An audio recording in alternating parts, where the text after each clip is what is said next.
नमस्कार मित्रांनो, चालू करू आजचा व्हिडिओ। मुंबई पुणे द्रुतगती महामार्ग मिसिंग लिंक। 7 वर्षांच्या बांधकामानंतर मुंबई पुणे द्रुतगती महामार्गावरील भारतातील बहुप्रतीक्षित महामार्गांच्या अद्ययावतीकरणांपैकी एक मिसिंग लिंक अखेर 1 मे 2026 रोजी प्रवाशांसाठी खुला होईल। अपघात प्रवण आणि दाटीवाटीच्या घाट विभागाला बायपास करण्यासाठी डिझाइन केलेला हा नवीन 13.3 किलोमीटरचा मार्ग महाराष्ट्रातील 2 मोठ्या शहरांमधील जलद, सुरक्षित आणि अधिक सुव्यवस्थित संपर्क प्रदान करतो। प्रवाशांना काय माहित असणे आवश्यक आहे ते येथे आहे। मिसिंग लिंक हा खोपोली आणि सिंहगड संस्था दरम्यानच्या सध्याच्या द्रुतगती महामार्गाच्या लांब, वळणदार भागाची जागा घेणारा एक नवीन पट्टा आहे। बोगदे आणि व्हायाडक्ट्सद्वारे सह्याद्री पर्वतरांगांना कापून ते अंतर, तीक्ष्ण वळणे आणि वाहतुकीतील अडथळे कमी करते।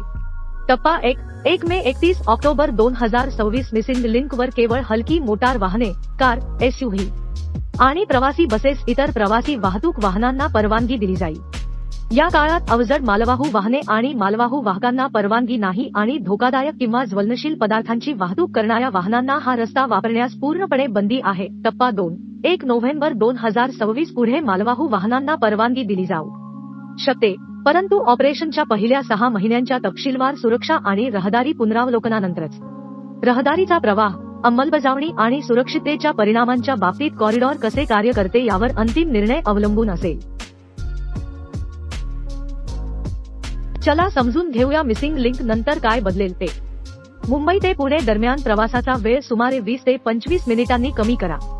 2 जुना घाट विभाग बायपास झाल्यामुळे मुंबई पुणे दरम्यानचे एकूण अंतर 6 किमीपेक्षा जास्त कमी होणार आहे। 3 इंधन कार्यक्षमता सुधारण्याची शक्यता आहे।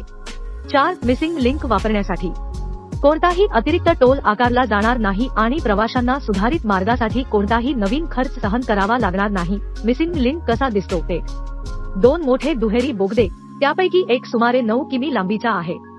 2 प्रवेश नियंत्रित बहुपदरी द्रुतगती महामार्ग म्हणून याची रचना केली आहे। प्रत्येक कॉरिडॉरमध्ये 4 पदरी आणि शोल्डर लेन सुरळीत आणि अधिक नियमित वाहतूक सुनिश्चित करते। 3 लोहगड, विसापूर आणि तिकोना किल्ल्यांसारख्या जवळच्या वारसास्थळांपासून प्रेरणा घेऊन या इमारतीची सुंदर रचना करण्यात आली आहे। कारला लेण्यांच्या स्थापत्यशास्त्रीय नक्षी, प्रादेशिक ओळख आणि पायाभूत सुविधांचे मिश्रण आहे। ही माहिती आपल्याला मदत करेल अशी आशा आहे। चॅनेल सबस्क्राइब करा आणि व्हिडिओ लाईक करा। जय महाराष्ट्र।